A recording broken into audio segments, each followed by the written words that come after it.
Lily pressed her face against the transport window and watched stars blur into white lines. She had seen pictures of the Galactic Youth Academy before, but nothing prepared her for the real thing. The station floated in space like a giant silver wheel so big it had its own gravity. 12 spiral arms extended from the center, each one housing different species from across the galaxy. Lily was 14 years old and the first human child ever to attend. Dr. Amy Ross sat beside her, checking data on a tablet. She was a xenobiologist and had fought for 2 years to get Lily this spot. In the cargo hold below them, secured in a special travel cage, was Badger. He was a honey badger from Earth, officially registered as Lily's emotional support animal. Most aliens had never seen a honey badger before. Most aliens had never seen any Earth animal before. The transport docked with a soft thud. Lily grabbed her bag and followed Dr. Ross through the airlock. The Academy's main hall stretched out before them, massive and filled with species Lily had only studied in videos. There were tall blue beings with 4 arms, small green creatures that hopped on powerful legs. A group of students covered in scales chatted near a fountain. But what caught Lily's attention were the Taurians. They looked like lions that had learned to walk upright. Golden fur covered their bodies. Sharp teeth showed when they talked. Claws clicked on the metal floor as they moved. They walked with confidence, taking up space, making others move aside. One of them, a male with a red mark across his snout, stared directly at Lily. His eyes were the yellow of a hunter. His name, she would learn later, was Rax. Professor Helt met them at the registration desk. He was an insectoid with multiple eyes and clicking mandibles that translated through a device on his collar. His voice came out flat and mechanical. He welcomed Lily to the academy and handed her a datapad with her schedule. Combat training, galactic history, mathematics, and xenobiology. She would share quarters with 3 other students. Lily asked about Badger. Professor Helt waved a chitinous hand dismissively. Earth animals were allowed as emotional support, but they must stay in personal quarters except during designated exercise times. Badger would have his own small room attached to Lily's space. He could not roam the station freely. Too many species might find him disturbing. Dr. Ross helped Lily settle into her quarters. The room was small but functional. A sleeping pod, a study desk, a cleaning station, and a door that led to Badger's enclosure. They brought him up from the cargo hold in his cage. When they released him, Badger sniffed every corner of his new space, grunting softly. He was the size of a medium dog, with silver and black fur, a white stripe down his back, and small dark eyes that missed nothing. Lily knelt down and scratched behind his ears. Badger leaned into her hand. Her first day of classes started the next morning. Lily walked into galactic history and felt every eye turn toward her. The Taurians sat in the back, taking up twice as much space as they needed. The herbivore species, tall, gentle beings with long necks and soft voices, sat near the front. Lily found an empty seat in the middle. A student with purple skin and tentacles instead of hair looked at her curiously but said nothing. During lunch, Lily carried her tray to an empty table. Before she could sit, Rax appeared beside her. Up close, he was enormous. His shoulder came up to Lily's head. His sister Kiva stood behind him, along with 2 other Taurians. They were all young, probably 15 or 16 in human years, but they were already impressive predators. Rax leaned down and sniffed near Lily's face. She forced herself not to step back. He made a sound that might have been a laugh. His translator turned it into words. "Small prey creature," he said. "You smell like fear. Where are your claws? Where are your fangs?" Lily spoke carefully. "Humans are apex predators on our world. We hunt through persistence and intelligence. We use tools." The Taurians found this hilarious. Rax's laugh was deep and rumbling. Kiva covered her mouth with one pawed hand. "Pray that thinks it is a predator," Rax said. "This will be entertaining." They left her alone then, but Lily knew it was not over. She ate her lunch quickly and went back to her quarters. Badger was awake, pacing in his small room. She opened the door and let him out. He immediately went to her and pressed against her legs. Lily sat on the floor and Badger climbed into her lap, something he rarely did. He could sense her stress. That night, Lily attended combat training. It was a disaster. The class practiced defensive techniques, which meant partnering up to practice holds and escapes.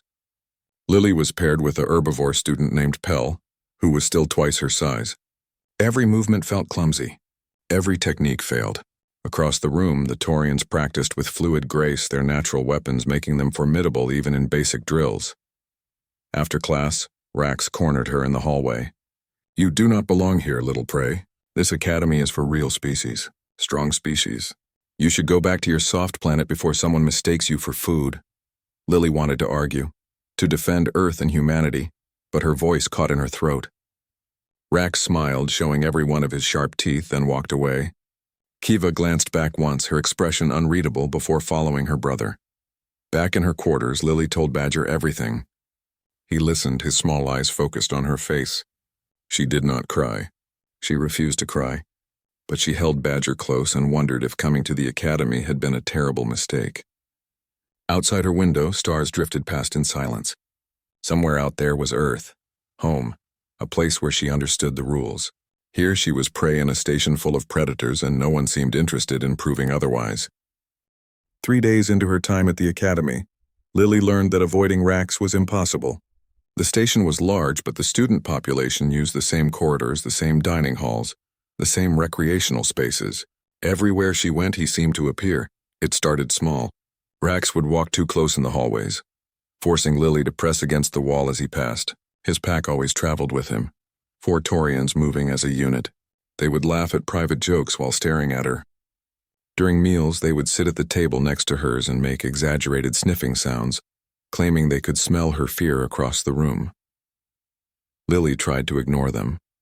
She focused on her studies, worked hard in every class, and kept to herself. But the Taurians were persistent. In mathematics class, Rax sat directly behind her. He would tap his claws on the desk, a steady clicking that made it impossible to concentrate. When the instructor asked Lily to solve a problem at the board, she got halfway through before Rax made a low growling sound. Her hand shook. She dropped the stylus. The instructor, a floating jellyfish-like being named Quell, seemed not to notice. Or perhaps Quell did notice but chose to do nothing. Lily picked up the stylus and finished the problem. Behind her, Rax's pack made sounds that the translators turned into words like weak and pathetic and prey. The herbivore students watched with sympathetic eyes but did nothing. The other predator species seemed to approve of Rax's behavior. In their cultures, establishing dominance was natural. The strong led. The weak followed. Lily was clearly weak, so she deserved her treatment. That was the logic of it. After a week, Lily went to Professor Helt's office. She explained the situation as calmly as she could. The clicking, the growling, the constant intimidation. Professor Helt listened with his multiple eyes fixed on her face. When she finished, he was quiet for a long moment. Then his translator spoke in its flat mechanical voice. "Young predators establish hierarchy," he said. "It is normal behavior across many species. You must learn to assert yourself. Show strength. This is part of your education in galactic society," Lily tried to argue. This was not education. This was bullying. But Professor Helt dismissed her concerns. He suggested she spend more time in combat training to build confidence. He suggested she study Taurian culture to understand their communication style. He did not suggest that Rax should stop. Walking back to her quarters, Lily felt hollower than before. She passed a group of students in the recreation area. They were watching a holovid, some action drama from one of the core worlds. They looked happy, normal. Lily wondered what that felt like. The harassment escalated. During lunch one day, Lily set her tray down on a table. She turned to grab utensils from the dispenser. When she came back, her food was scattered across the floor. Rax stood nearby, cleaning his claws with exaggerated care. His sister Kiva sat at a table behind him, looking uncomfortable but saying nothing. No one else said anything either. Lily cleaned up the mess and went hungry. There was not enough time to get more food before her next class. Her stomach growled through an entire lecture on quantum mechanics. Rax sat 3 rows behind her. She could feel his eyes on the back of her head. Combat training became torture. The instructor, a reptilian warrior named Sesh, believed in learning through experience. Students partnered up for sparring matches. Lily was always paired with someone much larger and stronger. She tried her best but was pinned, thrown, or disarmed within seconds every time. Sesh would shake his head and mutter about her lack of natural weapons, her soft skin, her inadequate reflexes. One day, Rax volunteered to demonstrate a technique with Lily. Sesh agreed. Before Lily could protest, Rax had her in a hold that pressed her face against the training mat. His weight on her back made it hard to breathe. He held her there longer than necessary while Sesh explained the technique to the class. When Rax finally released her, Lily's face was red and her eyes watered. The Taurians made sounds of approval. "Excellent form," Sesh said to Rax, completely missing the humiliation in his student's eyes. Lily stopped going to the dining hall. She ate nutrition bars in her quarters instead. She took longer routes to classes to avoid certain corridors. She kept her head down and spoke only when required. But still, the Taurians found ways to torment her. They would trip her in hallways, then apologize with exaggerated courtesy. They would ask her questions in class, innocent-sounding questions about human weakness and human biology, that forced her to explain exactly why humans were not as strong or fast or dangerous as other species. They would mimic her walk, her voice, her accent. Other students began to join in, seeing that tormenting the human carried no consequences. Every night, Lily returned to her quarters exhausted and miserable. Every night, Badger was waiting. He had become increasingly agitated, pacing his enclosure, making low, grunting sounds. He could smell her stress hormones. He knew something was wrong. Lily would sit on the floor and talk to him. She told him about her day, about Rax and his pack, about the instructors who did nothing, about the growing certainty that she did not belong here. Badger would press his stocky body against her and make soft chuffing sounds. Sometimes she would cry into his fur. He never judged her for it. Dr. Ross visited once a week. She could see Lily was struggling, but the bureaucracy of the academy made intervention difficult. She lodged formal complaints with the administration. She requested meetings with Rax's parents. Everything moved slowly, if it moved at all. Commander Vone, Rax's father, was an important military leader. Professor Helt was reluctant to discipline his son without overwhelming evidence. Meanwhile, Lily grew thinner. She stopped participating in optional activities. Her grades, which had been excellent, began to slip. She was disappearing into herself, becoming invisible, hoping that if she was quiet enough and small enough, maybe they would forget about her.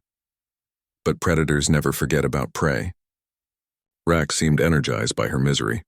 He escalated further, knocking data pads from her hands, stepping on her feet in the corridors, making threats in languages his translator did not convert so the instructors could not hear. His pack followed his lead. Even Kiva, who sometimes looked guilty, said nothing in Lily's defense. 1 month after arriving at the academy, Lily lay in her sleeping pod and stared at the ceiling. She could hear Badger moving in his enclosure. She thought about requesting a transfer. She thought about going home. She thought about how humanity had fought so hard for a place in the galactic community, and she was failing to represent them properly. Through the wall, she heard Taurian laughter. Rax's quarters were 2 doors down. He was probably celebrating another successful day of making her miserable. Lily closed her eyes and tried to sleep, but sleep would not come. The Academy's biodome stretched across an entire section of the station, a massive enclosed space that simulated various planetary environments. Dense jungle transitioned into rocky desert, which gave way to wetlands and temperate forest. It was used for biology lessons, survival training, and general recreation. Today, all first-year students had been assigned a field exercise. They were supposed to collect samples from different zones and analyze them back in the lab. Lily had hoped to complete the assignment alone, but Professor Helt insisted everyone work in groups. She ended up tagging along with 3 herbivore students who tolerated her presence, but did not engage in conversation. They moved through the jungle zone efficiently, collecting plant samples and water specimens. Lily did her part, staying quiet, trying to be useful without drawing attention. The other students finished their collections and headed back toward the exit. Lily still needed samples from the desert zone. She told them to go ahead and she would catch up. They did not argue. Within minutes, she was alone among artificial trees and recycled air that smelled like earth soil. She made her way toward the desert transition area. The jungle thinned out. The temperature rose. Rocky terrain replaced soft ground. Lily knelt beside a cluster of crystals that grew from the sand and carefully extracted a sample. Her collection bag was almost full. 1 more specimen and she could return. That was when she heard the footsteps. Multiple sets, heavy, deliberate. Lily stood and turned. Rax emerged from behind a rock formation. Kiva was with him. So were two other Taurians from his pack. They spread out, forming a loose semicircle that blocked her path back to the jungle. Rax smiled. His teeth caught the artificial sunlight. All alone, little prey? How careless. Dangerous things live in places like this. Lily backed up slowly. Her hand moved to the emergency beacon on her belt. Every student wore one. Press it and security would respond within minutes. Her fingers found the button and pressed down. Nothing happened. She pressed again. Still nothing. Rax held up a small device. Military-grade signal jammer, he said. My father has access to interesting equipment. No one can hear you press that button. No one knows you are here. Just us. Lily's heart hammered in her chest. She tried to keep her voice steady. What do you want? Rax took a step forward. I want you to understand your place. You are prey. This academy is not for prey. Every day you stay here is an insult to real predators. I think it is time someone taught you that lesson properly. Kiva shifted uncomfortably. Rax, she said quietly. This is too far. Her brother ignored her. He moved closer. The other Taurians flanked Lily on both sides. She had nowhere to run. The desert stretched behind her, but she would never outrun them. Taurians were built for speed and endurance. Humans were built for persistence, hunting across long distances. But that meant nothing in a short chase. I am going to enjoy this, Rax said. He reached out with one massive pawed hand. Lily did the only thing she could think of. She ran, not away from the Taurians, but past them, ducking under Rax's arm and sprinting back toward the jungle. She heard roars behind her. Heavy footsteps followed. They were playing with her now, letting her run, knowing they could catch her whenever they wanted. She crashed through artificial underbrush. Branches scraped her arms. Her breath came in gasps. Behind her, the Taurians laughed. This was fun for them. Entertainment. Lily's foot caught on a root and she went down hard. Pain shot through her knee. She scrambled to get up, but Rax was already there. He grabbed her shoulder and pulled her to her feet, then shoved her backwards. Lily stumbled and fell again. The other Taurians formed a circle around her. Kiva stood at the edge, her face conflicted but her body frozen. Rax loomed over Lily. So weak, he said. So pathetic. I do not understand how your species survived long enough to reach the stars. You have no claws, no fangs, no speed, nothing. You're just soft meat waiting to be eaten. He raised his hand, claws extended. Lily did not think he would actually hurt her seriously. That would bring consequences even his father could not dismiss. But the threat was real and the fear was real and she was alone and helpless. Then something moved in the underbrush. It was small and low to the ground. Silver and black fur, a white stripe, small dark eyes that reflected no light. Badger emerged from the artificial jungle like a ghost. He must have escaped from his enclosure somehow. Must have followed Lily's scent through the station. Must have tracked her all the way here. One of the Taurians noticed him first. He pointed and laughed. Look, the prey brought her pet. How adorable. Rax turned to look. His expression was amused. Is this supposed to frighten us? Your little earth creature? He took a step toward Badger. I think I will punt it back to your quarters. Badger did not make a sound. He simply moved. One moment he was still. The next he was a blur of muscle and rage. He hit Rax's leg with jaws that could crack bone. His teeth sank in deep. Rax roared in shock and pain. He tried to shake Badger off, but the honey badger held on, thrashing his head back and forth. Blood appeared on Rax's fur. He finally kicked hard enough to dislodge Badger, sending him tumbling across the ground. But Badger was up instantly, showing absolutely no fear. He made a sound then, a deep rattling growl that seemed impossible from such a small animal. Two other Taurians moved to help their leader. Badger met them head-on. He was a fraction of their size, but he fought like something that had never learned the concept of retreat. He bit one Taurian on the foot, climbed up another's leg and clawed at his face. They howled and tried to grab him, but he was too fast, too vicious, too absolutely fearless. Rax tried to tackle Badger, but the honey badger rolled under the attack and bit his hand. More blood, more roaring. The Taurians were not just injured. They were terrified. This small creature fought like a demon. It did not care about size or strength or odds. It only cared about protecting Lily. Kiva backed away slowly, her eyes wide. She had not participated in the attack on Badger, but she made no move to help her pack either. She just watched in shock. Alarms began to sound. Security drones appeared above the tree line. Real security this time, not relying on student emergency beacons. Someone must have noticed the commotion on the biodome cameras. The drones descended, their scanners taking in the scene. Lily on the ground, bruised but not seriously injured. 3 Taurians bleeding from multiple bite wounds. 1 honey badger standing between them and the human, still growling, still ready to fight. Security personnel arrived within minutes. They were large beings in armor, carrying stun weapons. They took one look at the situation and stunned all the Taurians except Kiva, who surrendered immediately.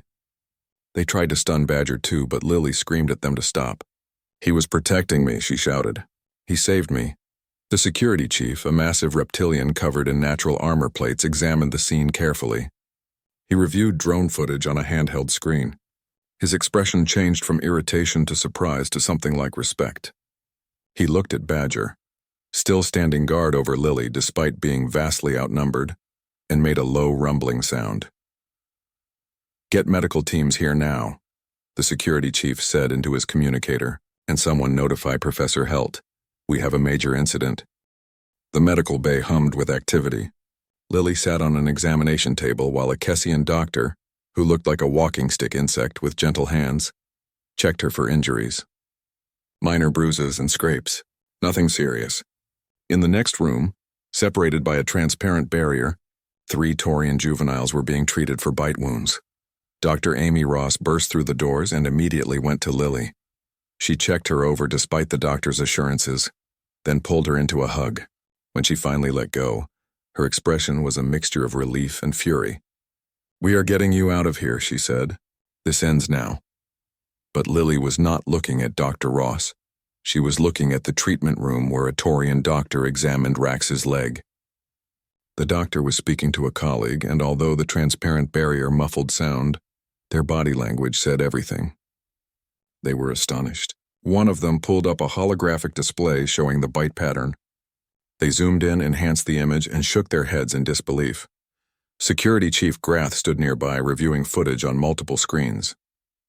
He had sent his people to retrieve Badger, who was now in a secure holding area. Not a cage or a cell, Grath had specified, just a quiet room where he could calm down.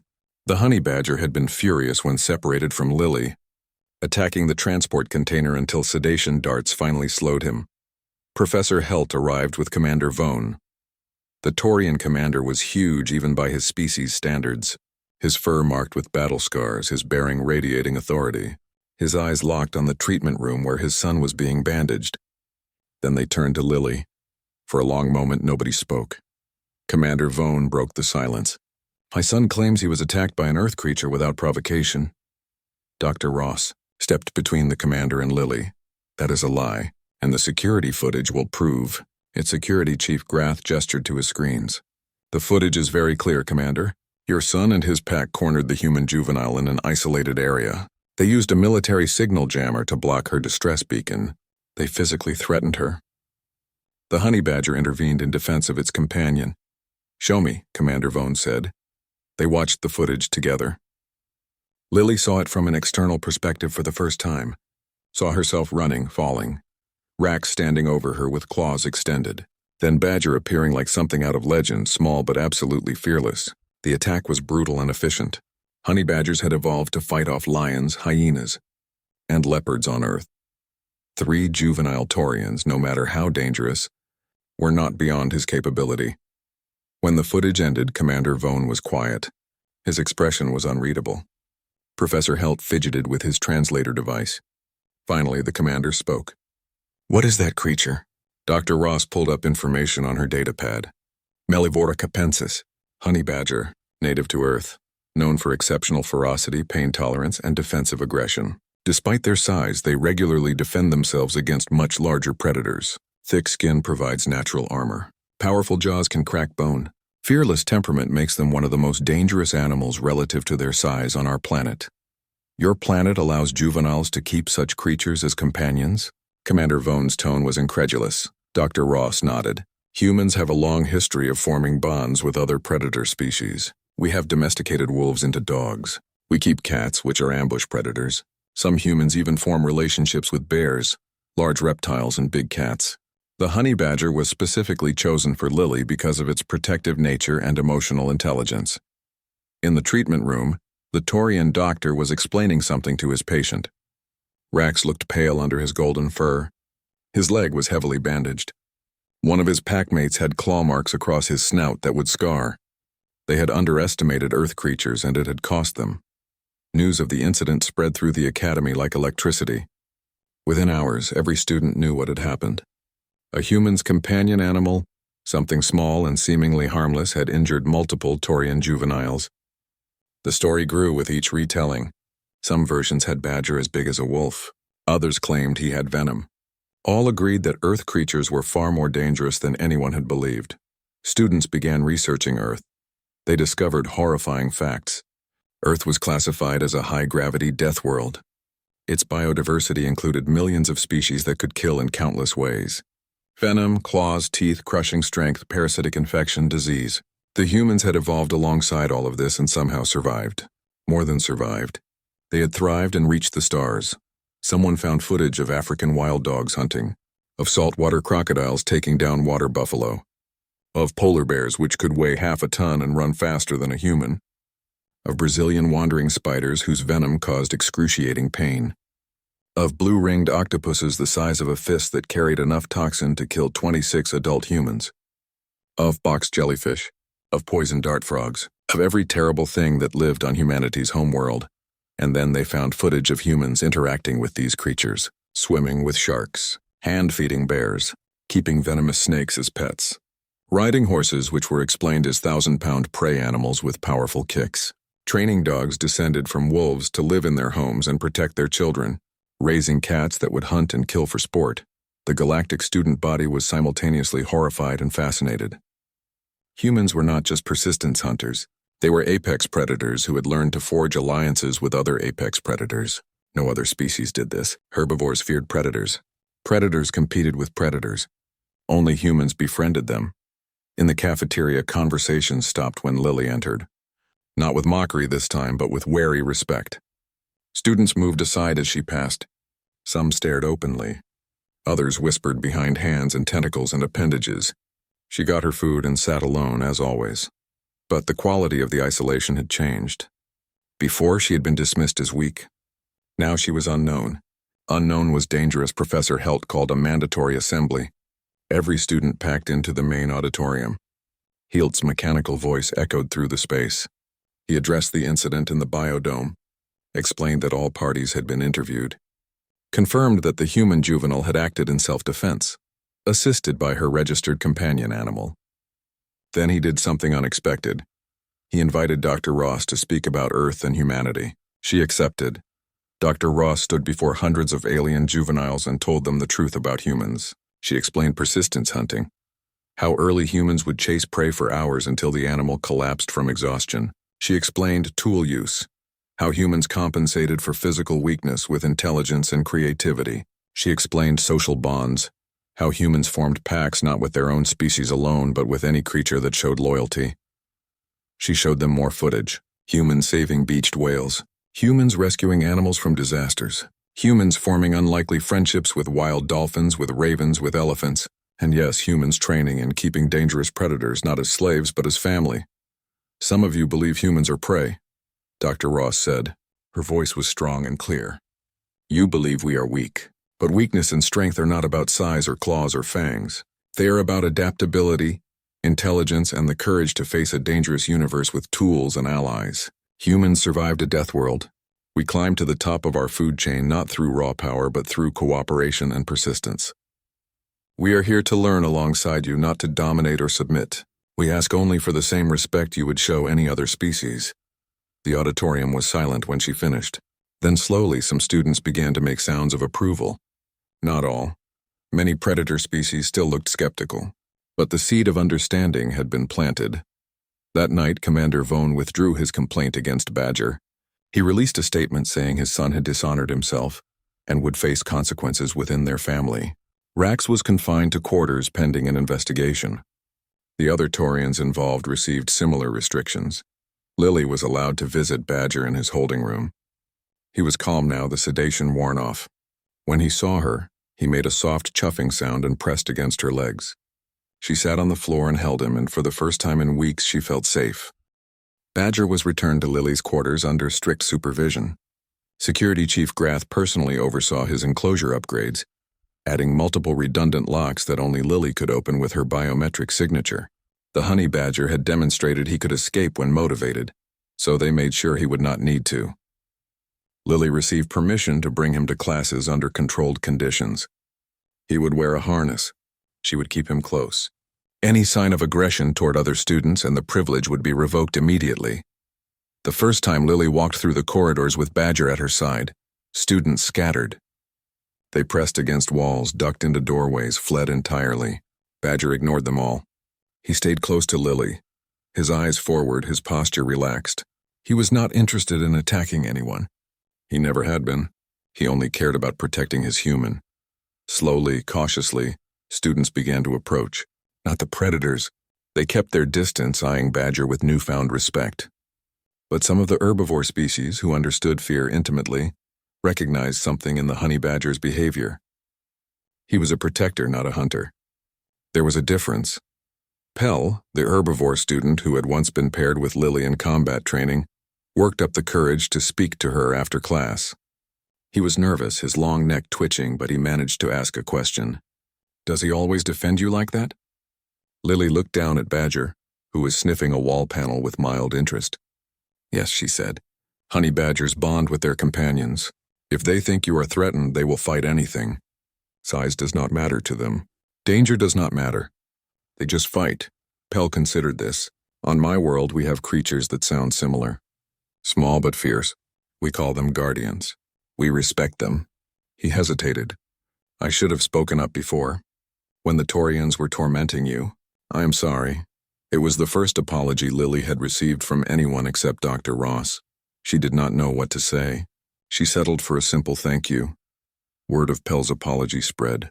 A few other students made similar gestures, not many but enough to notice. The social landscape of the academy was shifting. Lily was no longer invisible prey. She was the human with the demon animal. That came with its own problems, but at least it was different problems. Rax remained confined to quarters for 2 weeks. When he finally emerged, he walked differently. His confidence was gone. Bandages still wrapped his leg where Badger's teeth had found meat. He avoided Lily in the corridors, would not meet her eyes. His pack had scattered. The 2 Taurians who had been injured refused to associate with him anymore. The consequences of his actions had cost him his social standing, but it was Kiva who surprised Lily most. The female Taurian approached her one evening in the recreation area. Lily tensed, ready to call Badger from where he dozed nearby. But Kiva held up both hands in a gesture of peace. Her claws were retracted. "May I speak with you?" Kiva's voice through the translator was quieter than her brother's had ever been. Lily nodded cautiously. Kiva sat, careful to keep distance between them. Badger raised his head, watching, but did not move. "I want to apologize," Kiva said. "I stood by while my brother tormented you. I knew it was wrong, but I said nothing. In Taurian culture, pack loyalty is everything. Challenging your pack leader brings shame, but watching you face my brother alone while I did nothing brings greater shame." Lily did not know how to respond. The apology seemed genuine, but trust did not come easily anymore. Kiva continued. "Your creature defeated 3 of us.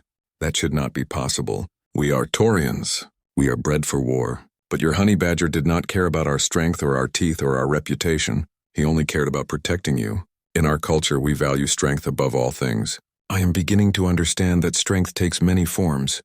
Why are you telling me this?" Lily asked. "Because you deserve to know that not all Taurians agree with what happened. Because I want to learn. Your species fascinates me. You bond with predators. You turn enemies into allies. This is not something we do."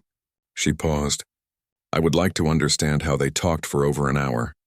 Kiva asked questions about Earth, about human history, about the domestication of wolves and the training of birds of prey, and the strange human tendency to adopt anything that showed even the slightest affection.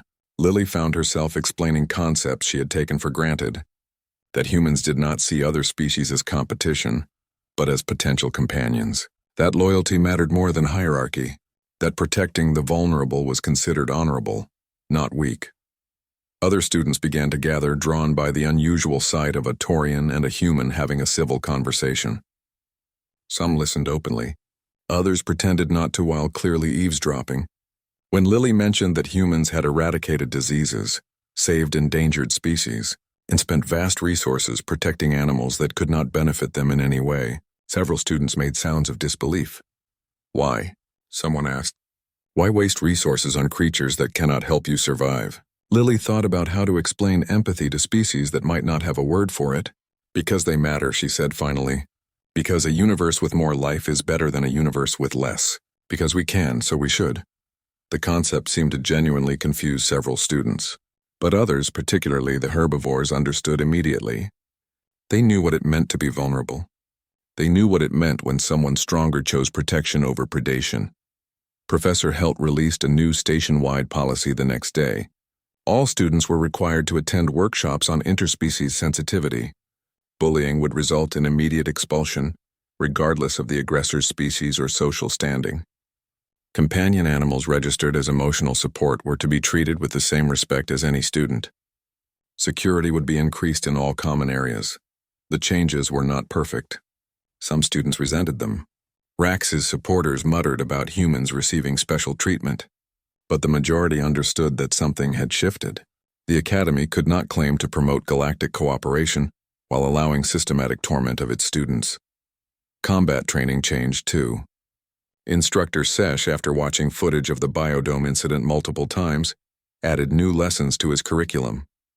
He taught about Earth martial arts, about human strategies for defeating larger opponents, about the importance of tools and tactics over raw strength. He even brought in holographic simulations of Earth predators for study. When students saw a honey badger simulation fight a simulated leopard 3 times its size and drive it away, the whispers started again. When they saw humans working with dogs to hunt, with horses to travel, with dolphins to fish, the whispers grew louder. Earth was dangerous. Humans were dangerous. Not because of claws or fangs, but because they refused to fight alone. Lily's grades improved. Without constant harassment, she could focus on learning.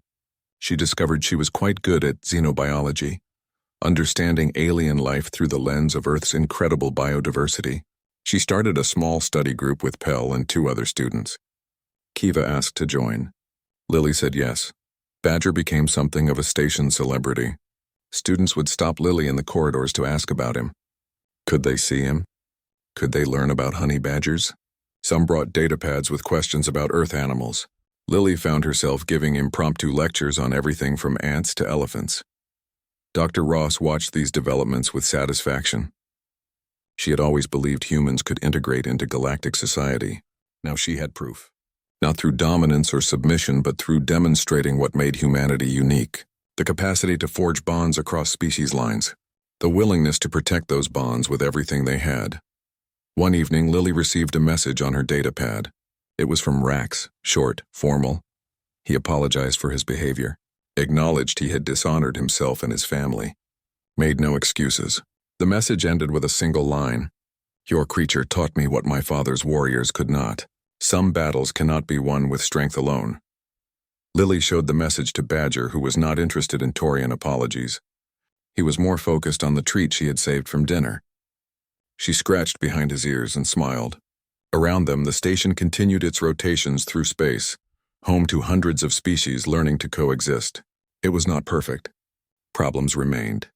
But for the first time since arriving, Lily felt like she belonged. 6 weeks after the biodome incident, life at the Galactic Youth Academy had settled into a new normal. Lily no longer walked the corridors in fear. Students nodded to her in passing. Some even smiled, those whose species had expressions humans could recognize. Badger remained by her side during permitted hours, a small but undeniable reminder that humans came with unexpected advantages. The study group had grown. What started with Lily, Pell, and Kiva now included 7 students from 5 different species. They met 3 times a week in one of the station's communal learning spaces.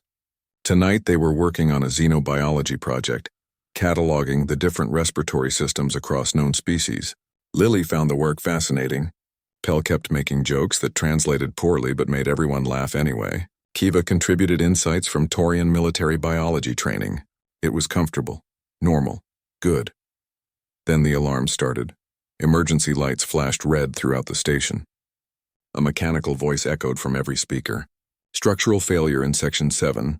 All students evacuate to designated safe zones immediately. This is not a drill. The study group looked at each other in confusion.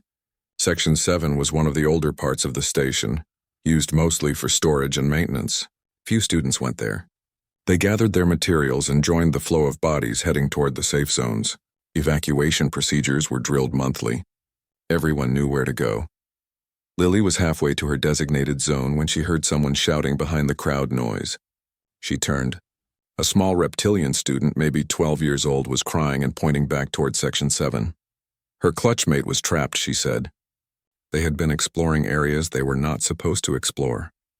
When the alarm started, they ran but got separated. Her clutchmate was still back there somewhere. The adult supervisors were trying to calm the young reptilian, telling her that emergency services would handle it, that she needed to get to safety. But Lily saw the terror in those golden eyes. She knew that look. She had felt that fear herself. She made a decision that was probably stupid. Definitely against protocol, but very human. She turned and ran back towards Section 7. Behind her, someone called her name. She did not stop. Badger, sensing her determination, stayed close. His claws clicked on the metal floor as he kept pace. Section 7 was chaos. Emergency barriers were dropping, sealing off damaged areas. Smoke filled the corridors from electrical fires. Water sprayed from ruptured pipes. Lily covered her mouth with her sleeve and pushed forward. She called out for the lost student. No response. She tried again, louder. There.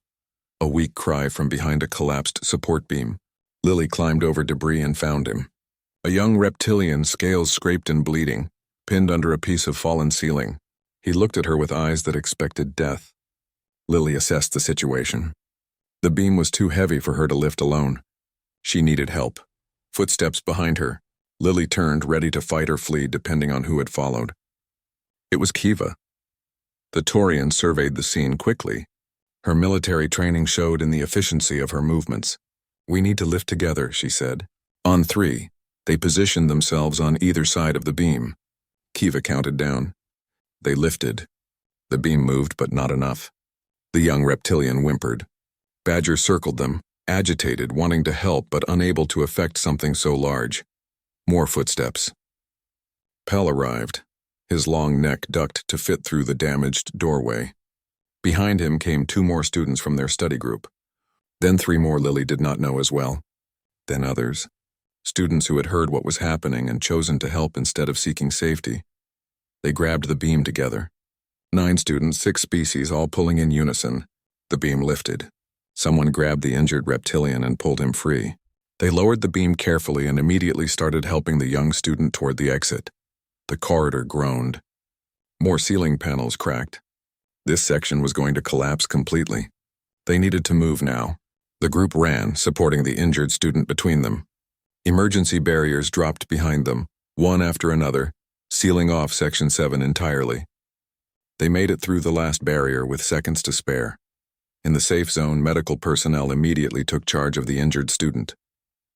He would recover fully, they said.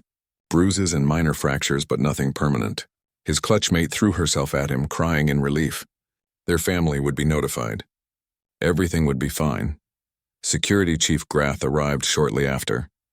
He looked at the group of students who had violated every evacuation protocol and shook his armored head. You could have been killed, he said. All of you. That was reckless and foolish and exactly the kind of pack behavior I expect from humans. He paused. I am proud of you. All of you. Professor Helt was less pleased. He lectured them for 20 minutes about safety protocols and following orders, and the importance of letting professionals handle emergencies. But even his mechanical voice could not hide a note of approval. When he asked why they had done something so dangerous, Lily spoke up. Because he needed help, she said simply. Because we could help. Because leaving someone behind is not what packs do. Pell nodded. On my world, we say the herd is only as strong as its weakest member. We protect each other, Kiva added. Lily taught me that loyalty is not just to your own species. It is to those who stand beside you. Over the following days, the story spread through the academy. Not just the rescue, but the way students from different species had worked together without hesitation. The young reptilian's family sent gifts and thanks to everyone involved. Other students looked at the group with something approaching awe. Rax approached Lily one day in the corridor. He looked different now, humbler. His injured leg had healed, but he walked with a slight limp that would probably be permanent. When he spoke, his translator carried none of his old arrogance.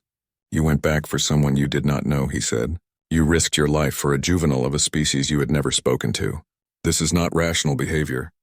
Lily shrugged. "Rationality is not everything. Sometimes you just do what is right." Rax was quiet for a moment. Then he said something that surprised her. "There were other students trapped in Section 7 that day, in a different corridor. My pack and I were nearby when it happened. We heard them calling for help." He looked at the floor. "We went to the safe zone instead. We told ourselves professionals would handle it. But the truth is we were afraid." He met her eyes. "You were afraid too. I could smell it. But you went anyway. That is courage. I am trying to learn what that means." Later that week, something unexpected happened. A group of students, including several predator species, asked Lily to teach a seminar on Earth animals and human bonding practices. Professor Helt approved it as an optional cultural exchange session. Lily agreed, though she was nervous about speaking to a crowd. She set up a presentation in one of the lecture halls. Expected maybe 20 students. Over 100 showed up. They filled every seat and lined the walls. Lily stood at the front with Badger beside her and tried not to panic. She talked about domestication, about how humans had taken wolves and over thousands of years turned them into dogs, about how cats had essentially domesticated themselves because they found value in human settlements, about horses and cattle and chickens and every animal that humans had formed partnerships with. She showed footage of humans swimming with whales, training falcons, rescuing bears, bottle-feeding lion cubs whose mothers had died. The audience was captivated. Questions came rapidly. How did humans overcome their fear of predators? Through respect and understanding, Lily explained. Did all Earth predators accept humans? No, many remained wild and dangerous, which was their right. Could other species form similar bonds? Maybe if they approached it with patience and genuine care. Someone asked about honey badgers specifically. Lily knelt beside Badger and scratched his favorite spot behind his ears.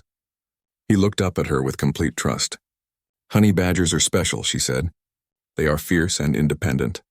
They do not submit to anyone. But if you earn their loyalty, they will defend you against anything. Size does not intimidate them. Numbers do not intimidate them. They will fight predators 10 times their weight without hesitation." She looked out at the audience. That is what humanity learned to value. Not dominance, not submission. Partnership with those who choose to stand beside us.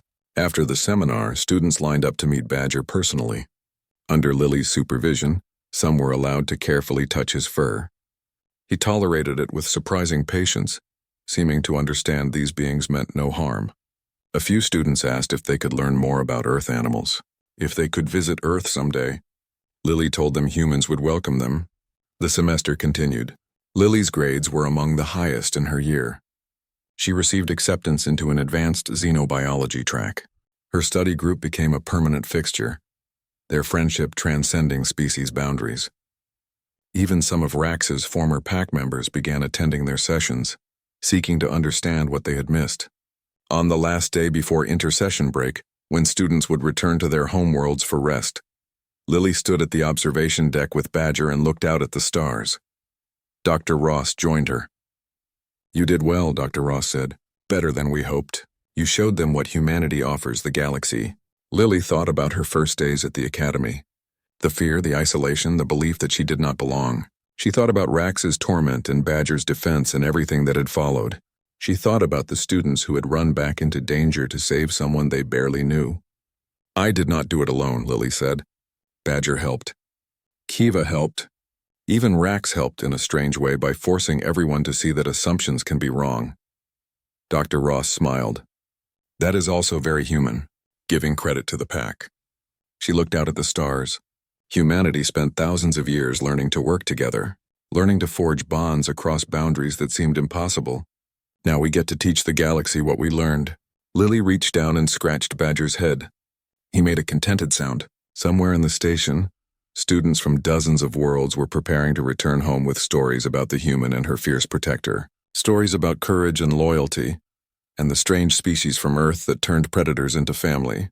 When intersession ended and students returned, Lily would still face challenges. There would always be those who doubted humanity's place in the galaxy. But she had proven something important. Humans belonged not because they were the strongest or fastest or most technologically advanced. They belonged because they understood something fundamental about survival in a diverse galaxy. You did not have to face the universe alone. You could build a pack. You could forge bonds. You could turn strangers into allies and allies into friends. That was humanity's gift to the stars. And it was more than enough.